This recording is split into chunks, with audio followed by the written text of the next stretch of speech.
Hello guys and welcome back to Star Wars: The Old Republic Central, and we're bringing you another video. This one's going to be all about tanking. There will be a few different uploads of this because there's just too many different things to cover, too many subjects to cover in just one video. But basically in this one we're going to be covering things like what is a tank, what is the tank for, you know, what does it do, all that kind of good stuff.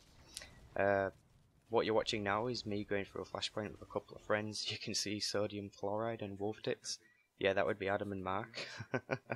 Yeah, with their awesome names. But anyways, moving on, you can see me tanking in this video, a Scholar on my Jedi Shadow. And I'm going to be demonstrating how to tank. And I'm like kind of just commentating you guys through it, as well as explaining what a tank is. So without further ado, let's get started. So what is a tank? Now, as you know, your groups would consist of, at least your groups for your flashpoints are going to consist of 2 damage dealers, a healer and a tank. Now, the tank is the person in the group who would start the fight, who would go into the fight first, and would take aggro of the strongest enemy. So as you can see in the group ahead, I mean, I'm going into my keybinds now, but in the group ahead you can see that there's 2 elites, there's a couple of strongs and there's a couple of weaks. Now, how you can tell the difference between these is the elites are the ones with the gold stars, the strongs are the ones with the silver symbol. I don't know, I think it's like a spade or whatever. Actually, I think that's a star too, I'm just being weird. And the weaks, as I call them, the weaks are the ones with like nothing, they're just their normal red name. So as the tank, it would be my job to go in and tank the elite first. But since the healer and the other damage dealer decided to CC them, which is crowd control, they stunned them for 60 seconds, I decided to go for the strongs instead. So that's basically what the tank does. The tank takes the brunt of the damage to protect the rest of the group, and that's basically what the tank's role is. You're there to protect the rest of your group and take the damage, while your damage dealers are busy killing the weaker mobs to then kill the stronger mobs. And obviously your healers keeping your tank alive, as well as keeping your damage dealers alive if needed. But that's more of the future aspects of the whole grouping thing later on. But yeah, that's basically what a tank's role is. They're going in, they're taking the brunt of the damage. That's your job. You've got to keep the threat. You have your taunts to take your threat, you've got your rotation to keep your threat, all that sort of good stuff. You have your defensive cooldowns, and your defensive cooldowns on a tank are going to be things like, I can't remember what it's called on the Shadow now. It's the ones that brings up the rocks around you. I remember what it's called on the Assassin, it's called Dark Ward. I can't remember what it is on this. Sorry about that. But yeah, that's basically what your tank's role is. Should you play a tank? I mean, I think this is a pretty important question. Should you play a tank? Now, in my opinion, a tank is by far the most fun role to play in the game. But this is, in my opinion, my preference is to play a tank. A tank is where I feel comfortable. But also, tanks are kind of like leaders. You know, they're telling the group what to do, what they're going to be doing, and how they should be doing things. At least that's what I do. I'm not sure about anybody else, I don't know if that's just from my own experience, but that seems to be how things are, especially on my server. But yeah, in this whole video I'm going to be showing you how to tank. I'm not actually playing the game now, you are actually watching a pre-recorded video. But as you can see, this is an elite here now, and I'm going to be taking on this elite. I'm going to be keeping it near me, I'm going to be taunting it, as I don't seem to be taunting it at the moment. I'm making myself look bad. Okay, but okay. Right then, so there's 2 strongs here, so I've got to kind of like balance the threat out. So I go for one, I stun one, and then I go straight and tap the other one while the other one's stunned. My damage dealer seems to be stupid and going for the stunned one, but that's okay. We are going to go through to the damage dealer's roles and the healer's roles in other videos, so not in these ones. But also what tanks, what they're really important for, is for things like bosses. Now, when you get to a boss, I mean, I'm sure you've been to a boss in any flashpoint or whatever. You've tried to kill it, and if you don't have a tank there, especially in a tactical flashpoint, even though they are still doable in a tactical flashpoint. Now, let's just real quickly explain what a tactical flashpoint is, just in case people don't know. But a tactical flashpoint is a flashpoint that BioWare have made, where it doesn't have to be your normal group, since not many people seem to be playing tanks. We need more tanks, we do, it's true. We need more tanks. People are too scared to play as tanks because they don't know how to tank, they don't know what a tank is, and they think it's hard to do, and it's not. It's really easy. But as I was saying, what a tactical flashpoint would be is just basically 4 people can go in as any role. It could be 4 damage dealers, 4 healers, 4 tanks, for all we know. Not like that's going to happen. Now, as you can see, me here being the tank, I've just asked the group if they're ready. Now I know Sodium Chloride and Wolfed are ready because I was on Mumble with them at the time, just really doing this for Maitland's sake. Now, one of the most important things, I mean, this is like tanking 101, you always turn the boss away, and you can see that this is the very first thing I've done. In fact, I pulled it in the direction that was facing away from the group. It's just so any AoE, any potential AoE damage, which would be area effect, don't know why we call it AoE damage, but you know, sure, but any area damage isn't going to be coned onto them. You can see that the Gunslinger DPS has gone quite far back, which is a good thing, you know, he's out of harm's way. But yeah, turning the boss away from the group is like tanking 101, you should be doing it all the time, you should be practicing this constantly. But yeah, this is exactly portraying what a tank should do. It's facing the boss away, keeping the boss on them, the healer healing the tank obviously, keeping the tank alive, which is good. And I'm rocking my monitor at the moment because I'm like pointing at stuff on screen and I'm just moving my monitor. Whee! But yeah, I know you can't really see where I'm pointing, can you? Anyways, yeah, as you can see, there is some ads or minions or whatever you want to call them popping up in the fight. But I know that they're not really dangerous, and I know that my group isn't stupid enough to walk into them, so I just leave those alone. I don't need to bother with those.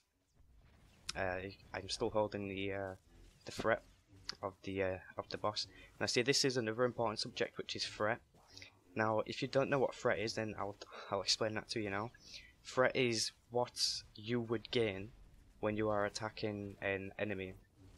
Now, don't mistake threat for damage, because although that is kind of true, that's not how it works all the time. Because don't be thinking that the more damage you do, the more threat you would gain. Because that's not how it works at all. Because when you're a tank, you obviously do not do as much damage as your damage dealers, but you can still get like 10 to 20 to even 100 times more threat than what they can in 60 seconds. It's even less than that, 10 seconds, 3 seconds, you can get 20 times more threat than a DPS. It's fairly easy to do, I mean, especially if you're taunting. So yeah, threat is basically what the enemy uses to target someone. Now that's how the enemy's targeting system works. It works based on threat. It's not like us, because they're NPCs, we're not.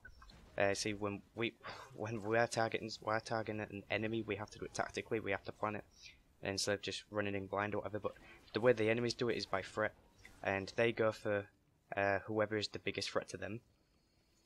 And that's like all your threat calculations and things. So yeah, being the tank, you have to be the one with the most threat on the enemy that you're attacking. Now you can see there's another elite here. Even though that this isn't a boss, I still turn it around, I keep it away from my group. It's just like tanking 101, like I said, you should be doing this all the time. No matter what mob it is, just turn it around, it keeps you in practice, you know what you're doing. The DPS are staying behind since they're smart, they know what they're doing. So yeah, carrying on with the video. You can see I'm just healing up here. Okay, see there's two strongs here again. You see I've gone in, I've stunned the one on the right, and I've gone straight for the other one on the left while the other one's stunned. And I'm attacking all of them. Now this can also be quite important, because you're low level. Now I am aiming this video at lower levels for like people who are wanting to start tanking or learn how to start tanking. Is when you're low level, you don't have a lot to work with really. I mean, I guess the lower level flashpoints like this hammer station, they're pretty easy to do, but you don't have a lot to work with as a tank, not as a low level tank. I mean, it's the same with a healer as well. With DPS, they have it easy. But yeah, as you can see, I've only got the one taunt, and it has a very large cooldown, like 12-13 seconds. For me, that's a large cooldown. I hate that kind of cooldown, and that's all I have to work with. And I don't have a lot of utility points at the moment, and not a lot of abilities for my rotation, so it's kind of hard to keep the threat rotation wise. But don't let that discourage you, because you can still do it as long as your DPS is smart about it. Now your DPS should always be attacking the weaker mobs first. And then if there is more than one strong or more than one elite in a fight, the DPS should always be attacking the one that you're attacking, so that you can maintain the threat of the others. So instead, if there is, for example, if there was, actually I'll use this example when we get to the next mob, because there's more than one strong there, so it'd be pretty easy to use that example there. But as you can see again, I've turned it around. I think the gunslinger managed to take the threat from me there. I did switch my guard at some point to the gunslinger. Now this is also something else which is quite important. Your guard, it will reduce the threat that anybody you have guarded by 50%. So if there's a damage dealer which happens to be doing a lot of threat, then you just throw your guard on that person, and all of a sudden their threat production has been decreased by 50%. Now, as you can see in this mob, there was more than one strong, and I can only really focus on one at a time. And as you can see, Sodium Chloride, the DPS, has decided to go for the other strong when he shouldn't have done. He should have been attacking the same one as me, so I could maintain the threat on both of them. But that wasn't the case, but it's okay. Like we said, it's a low level flashpoint, we can get by.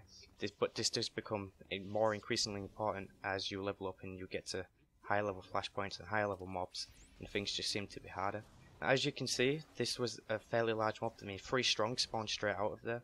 I went for the explosion container straight away, and you can see me using my AoE melee ability, because I'm trying to attack all of them and trying to get all of their attention.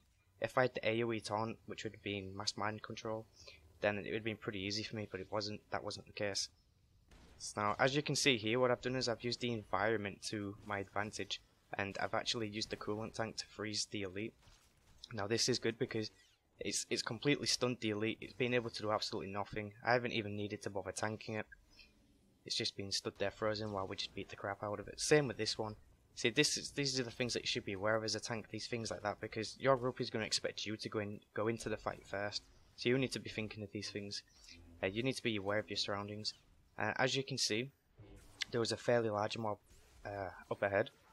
So as that elite was being finished off, I ran straight to this one before it had died, so I could get the upper hand and I could start building for it.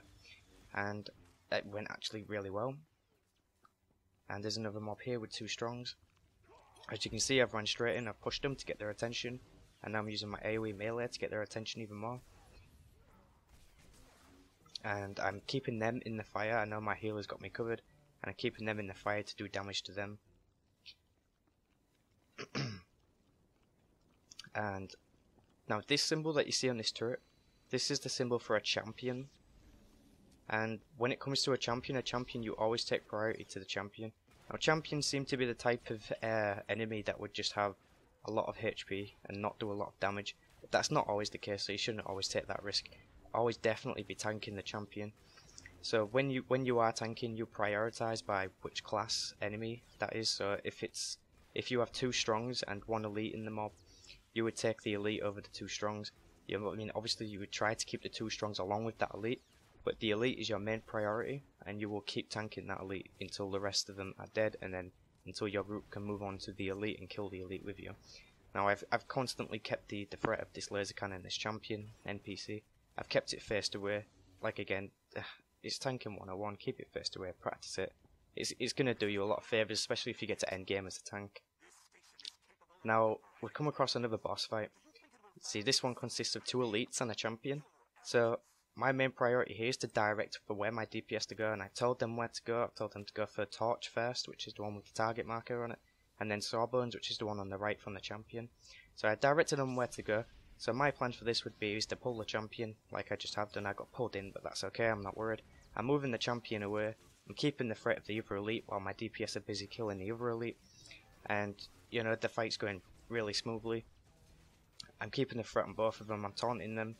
I'm, for some reason, forgetting to keep my own defensive up. It's just because I haven't tanked with a Shadow or an Assassin for a little while. And for anybody who didn't know, I've only just come back to the game really after a couple of months, but I still know what I'm talking about. But yeah, as you can see, the champion did move to another group member, but I knew it'd come back to me since I did throw a taunt. I'm getting ready to throw another taunt. Using my defensive cooldown now. Probably just remembered about it. Another thing that you should also remember, if you think you're going to have trouble holding threat, or you think there's a damage dealer in your group which is doing more threat than you, which is usually unlikely, but it can happen, those DPS are known as aggro whores. Now, what you should do is you should use your taunt on cooldown. Now, if you use your taunt on cooldown, then you know that you will have the threat of the boss to your full potential regarding taunts, because that way, you know you're taunting it as much as you can, so you know you're doing your job ability-wise. Maybe not rotation-wise, but you are doing it definitely ability-wise.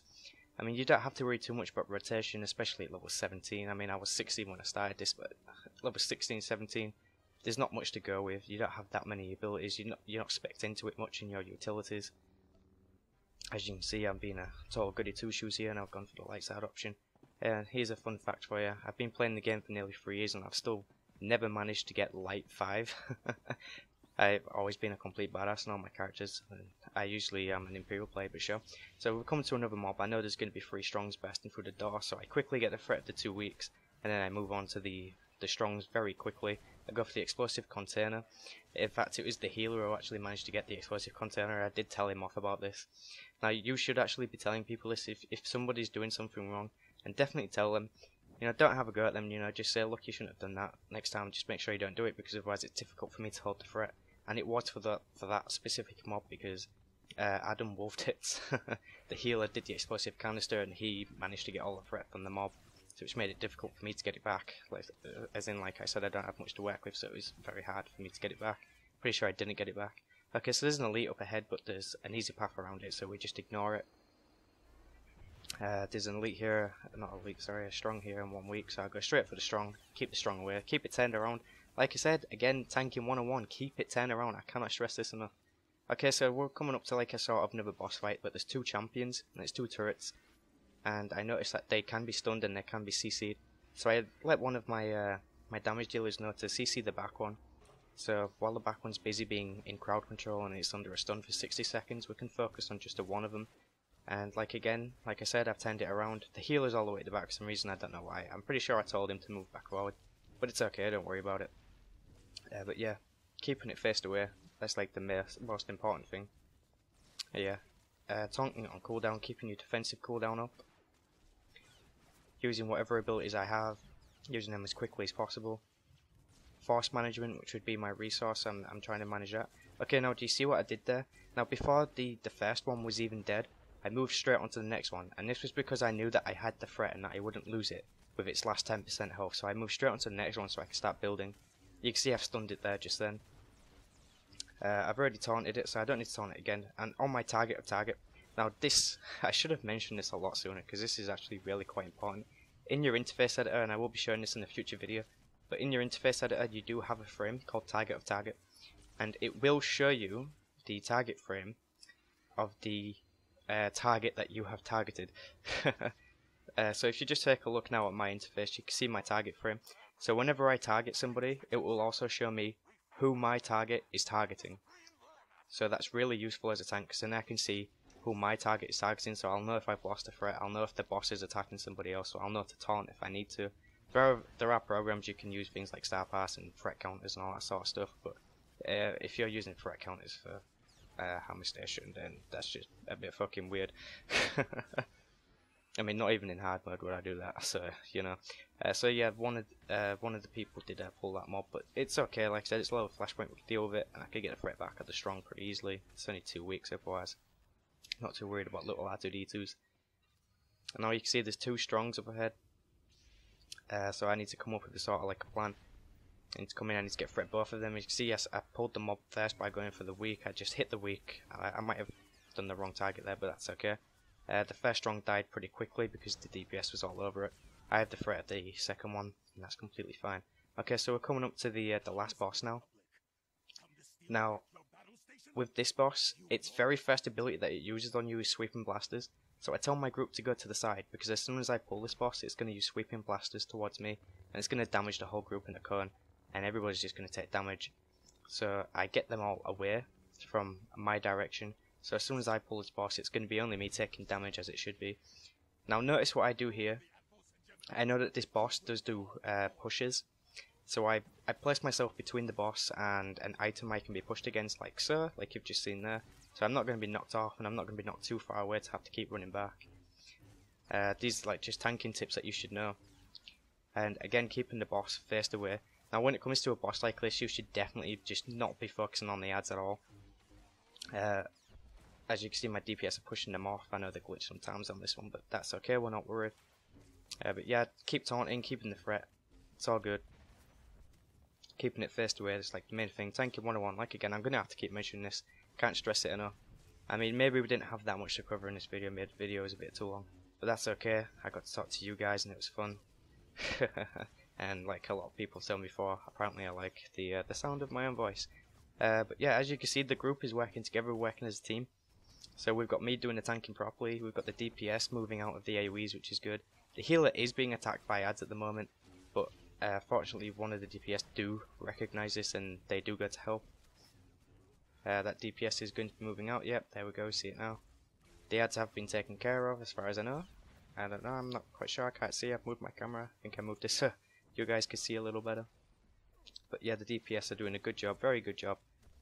I'm doing a good job, the heal is doing a good job, not to toot my own horn there, but you know, obviously it's quite clear I'm doing a good job. I've got the threat of the boss isn't moving, and if you can actually take another look, take a look at my target frame now, which would be Battle Lord Crescent, and then above that is another target frame, which is me. That would be the target of target, so when I see that that's me, I know that the boss is targeting me, which is good. And there we go, the boss is dead.